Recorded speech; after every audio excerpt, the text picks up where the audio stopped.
The D&D 5e Chimera is an awesome monster, but it's stuck at CR 6, which doesn't leave much room for variety at different levels.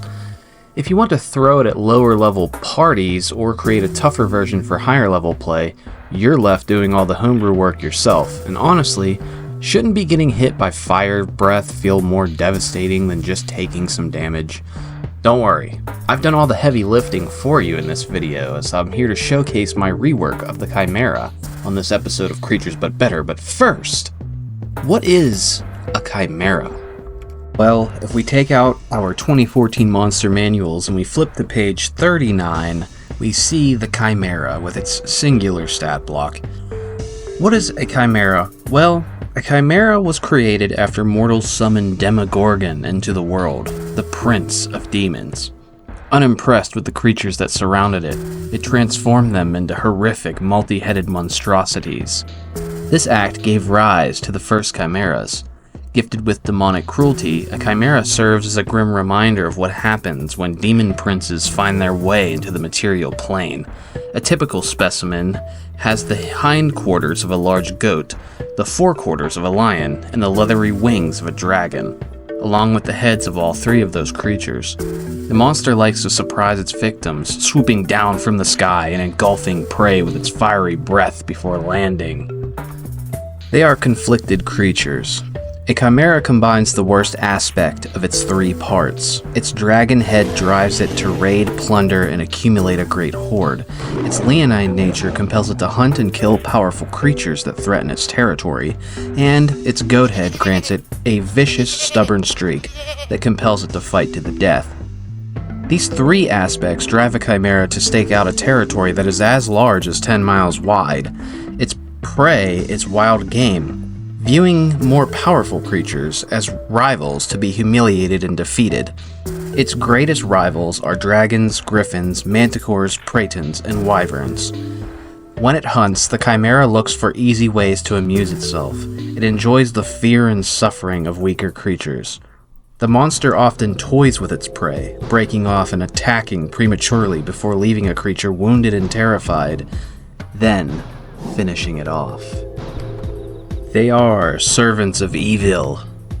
Though chimeras are far from cunning, their draconic ego makes them susceptible to flattery and gifts. If offered food and treasure, a chimera might spare a traveler. A villain can lure a chimera into service by keeping it well fed and its treasure hoard well stocked. So the chimera has some pretty cool lore that surrounds it.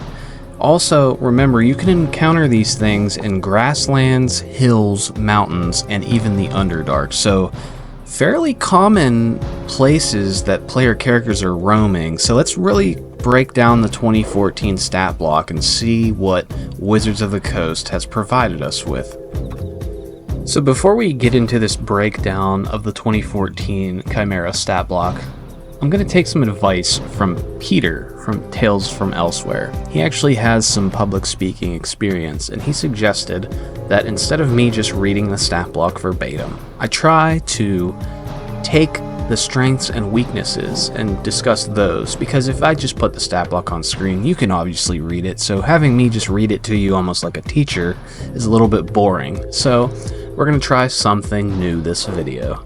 So we're gonna, going forward, break down stat blocks by hitting the highlights. So let's look at this creature from a defensive perspective. Its armor class is 14, and it has 114 hit points.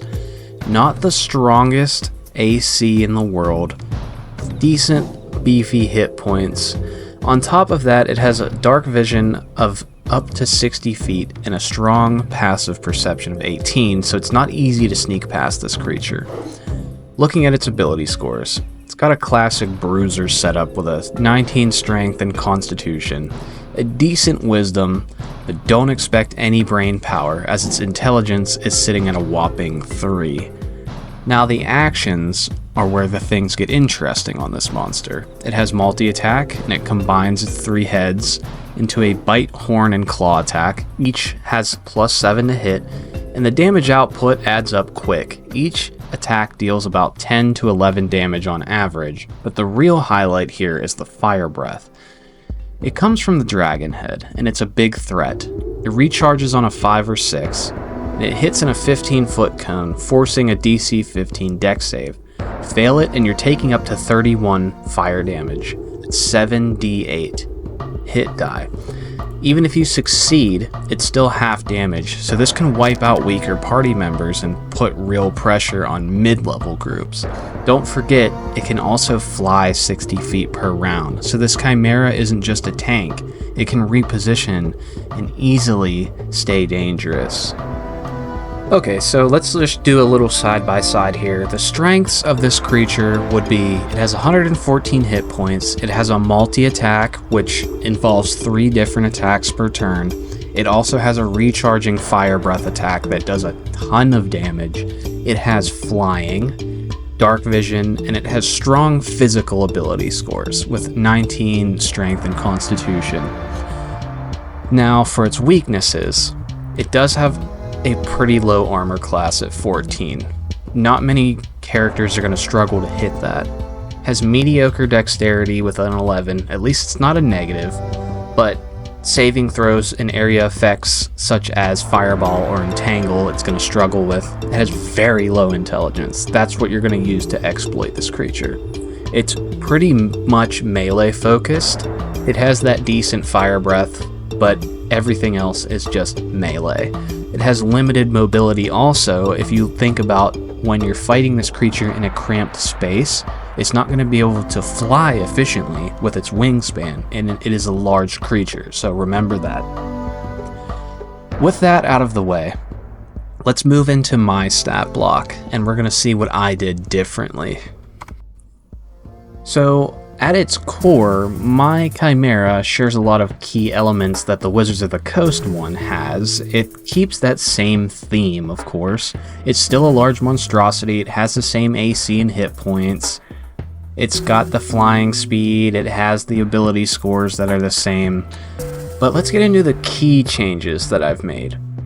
Specifically, these were designed to make the Chimera more engaging as this multi-headed monstrosity. I have given it saving throw and skill proficiencies, with the strength, wisdom, and charisma, making it more resilient to various forms of control and manipulation that players can throw at it. I boosted its perception bonus. I believe I gave it expertise, so it has much higher, making its passive perception 20. Now it's way more alert to its surroundings. Even though 18 to 20 is not a huge difference, it still makes a pretty big difference. Your rogue is going to have to roll essentially pretty high, though rogues don't typically have problems with sneaking around. It's typically the other classes. So damage resistance, I did give it a fire damage resistance. Given that it reflects its red dragon heritage, I thought it made sense that it would at least have a fire resistance. Now, I did introduce some new traits to this creature. It adds depth, and it keeps the continuity that other multi-headed creatures have, like the Hydra. I'm very confused as to why the Chimera didn't have these to begin with. So, reactive, wakeful, and 4 heads are its 3 special traits. Reactive allows it to take a reaction every turn. Wakeful ensures that at least 1 head is always awake while it sleeps, and 4 heads means it has advantage on perception checks, and it's highly resistant to certain conditions like being blinded, charmed, and frightened. This ties into the creature's multi-headed nature. Pretty much every other creature that has more than 1 head has traits similar to this, so I thought, why doesn't it have it? So I added those on to the stat block. Now you'll be able to see pretty immediately that my stat block is a little bit bigger than the Wizards of the Coast one. This is because I expanded on the functionality of the heads to make the creature even more dynamic in combat, because when the players can start to predict what the creature is going to do every turn, it starts to become one-dimensional and boring. This creature already was a good stat block to begin with, so I didn't have to do too much, but I definitely did a lot. So each head has its own unique abilities, and it makes the fight feel like you're dealing with multiple threats at once. So looking at the actions, it still has multi-attack, but this time it makes 4 attacks, and that's because I like the Chimera in Greek mythology that has the snake tail. So my Chimera, instead of having the dragon tail that you see in the wizard's artwork, it actually has the snake tail, and I get that from, I played Dragon's Dogma a lot, and that Chimera has a snake tail on it, and I thought, why not give it a snake tail? So that's what I did. So my Chimera is going to be a little bit more powerful than that. You'll see it does have a unique action to utilize its large size over smaller creatures and the fact that it's flying. So it does have a dive bomb attack now. If the Chimera flies 20 feet straight into a solid ground or surface, large or smaller creatures within 5 feet of the Chimera when it lands have to make this dexterity save, and if they fail, they're going to take this bludgeoning damage and knocked back 10 feet and fall prone. And then if the Chimera wants to, it can actually land on a creature and pin it to the ground. So let's move into the first head rework here, the red dragon head. You're going to see immediately that the dragon head retains the bite attack for damage, but then I added a wing slash because I imagine that the dragon head on this body probably commands the wings. Now, they are clumsy flyers, so maybe the other heads try to fight for control over the wings, but anyways, the wings on a dragon have these little claws on the end of them that I never see utilized as a weapon, so I wanted to add the fact that the Chimera could probably swing its wing claws out and lacerate targets, so it's a little bleeding dot. I'll put up on screen what lacerated does for those of you that are new here.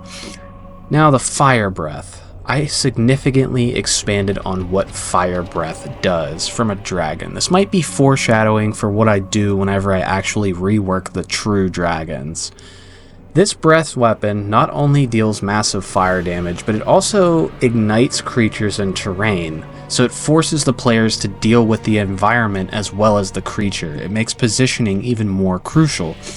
That makes the fight way more dynamic than just, oh, you're going to take fire damage in a giant cone, and then that's pretty much it until it recharges. No. This fire ignites everything it touches, including player characters. Now, I state that if the creature is flammable, it ignites. So it's up to you to determine what counts as flammable. I would say if it has fire resistance, it's probably not flammable, but anybody without fire resistance ignites, and they're going to take 5d6 fire damage at the start of each of their turns until the flames are extinguished, and they can't do this while they're standing in the burning area, of course, so they're going to have to get out of there to put the flames out. And you can kind of just glance over the stat block here. That's pretty deadly. That's going to make this creature a lot more scary to deal with. Now, keep in mind, this is a lot stronger than the wizard's one, but I made lower tier versions of this creature that I will showcase on screen later in this video. Moving into the lion head now. So for the lion head, I wanted to enhance its role in battle as sort of the grappler of the stat block. It still has its claw attack, but I gave it a bite attack that allows it to grapple creatures. The claw attack I included now that it can knock creatures prone on a hit if they fail the strength save, because remember, this is a large creature. This is much bigger than the average person, so that's it using its size to its advantage to bully around these smaller creatures. Such is the life of an adventurer, right? So I also gave it another thing. I gave it Frightful Roar, which forces all creatures in 60 feet that can hear this roar to make a wisdom saving throw, or they become frightened. So it creates a psychological threat as well as a physical one. Moving into the goat head. This is possibly the biggest change on the stat block. So the goat head retains its signature horn ram attack, but I gave it innate spell casting, and it includes spells like Chaos Bolt, Cloud of Daggers, and Slow. This reflects the creature's chaotic nature, but now the spells allow the Chimera to have a more versatile toolkit, threatening players with not only environmental hazards, but also now debuffs, ranged attacks. The reason why I did this is in Dragon's Dogma. I know I'm going to keep referencing this game a lot, and I'll probably put an image of the Dragon's Dogma Chimera on screen, but that creature is such a fun one to fight. The lion head is the melee part of that creature, and then you have the goat head that casts spells on you whenever you're far away. So I think that dynamic makes the creature really, really interesting and challenging to fight. Your players are going to have to really think when they're taking this creature on now. Moving into, finally, the snake head. Last but not least, as we talk about the snake head, keep in mind the snake head was absent on the original stat block. The snake head actually comes from Greek mythology. The true description of a chimera was it had a lion head, a goat head, and a snake head for a tail. In the Wizards of the Coast artwork, the chimera just has a dragon's tail. Now, I could have just added the dragon's tail as part of, the attack actions for the dragon head, but I decided I really, really like the snake head being part of this creature. So what I did was I took poison from I took the inspiration from the poisonous snake stat block, and I sort of just upped the damage on it, because this snake tail is probably going to be, something that is very big for this creature. It's a large monstrosity, so it's got this poisonous snake tail that now can bite you. And if you fail the Constitution saving throw that comes along with getting bitten by this creature, you're going to take poison damage and be poisoned for 1 minute. So, not only can this creature burn you, frighten you, knock you down, use its size to its advantage against you, but it can now also poison you for 1 minute. So that's going to make for a truly terrifying creature to engage with. You're going to be able to take this creature and do so much more with it compared to the 2014 stat block, in my opinion. You'll be able to give this creature to your bad guys as a mount, or even just have this creature destroying the countryside and it pops up on a bulletin board in a city saying, "We need help, there's a dragon that's been burning the cities down," and the players go out to engage this creature and they realize it's not just a dragon, it's all these other things on top of it. So overall, I think I've kept the Chimera's classic features while expanding its capabilities to create a more dynamic and engaging encounter. It has the combination of new traits, expanded head abilities, and now it has this versatility that comes with the goat head being able to cast spells. It's not just a physical powerhouse, but it's a multifaceted threat that players are going to need to outthink, outrun, and outmaneuver. So what do you think of these changes? Are they good? Are they bad? Let me know in the comments down below. But before I end this video, I want to just showcase 2 of the other stat blocks that I made. So as the video is coming to an end here, I just want to take a moment to show you these 3 other Chimera stat blocks that I've made, which you can see on screen now. These will each cover the different tiers of play, along with the Apex one, which will cover your higher tier play. That one has legendary actions. Don't forget to check out my Patreon channel. By becoming a paid member for as low as $3 a month, you'll get access to even more stat blocks, plus you'll be supporting the channel and me, so thank you in advance. But here's a fun thought. What if your Cavalier Fighter wanted to tame a Chimera and ride it as a mount? Well, my friend August from TTRP Genius just released a video with homebrew mechanics for taming creatures, and I highly recommend you check it out for your own games. And hey, not just the good guys can use these rules, your villains can get in on the action too. I've also included a small PNG of the benefits a Chimera grants to its rider on my Patreon for all free members. If you subscribe as the free member, you'll get access to all the stat blocks shown in this video, but as always, if you're feeling generous, you get extra stat blocks for getting the paid tier. Now these extra stat blocks include Chimera variants with all sorts of dragon-colored heads to spice things up in your game, along with a couple of the more obscure ones like a Gorgon head that replaces the goat head on some. Anyways, this is DM Dungeon Mastery. I thank you all for watching. I'm not saying goodnight, I'm just saying.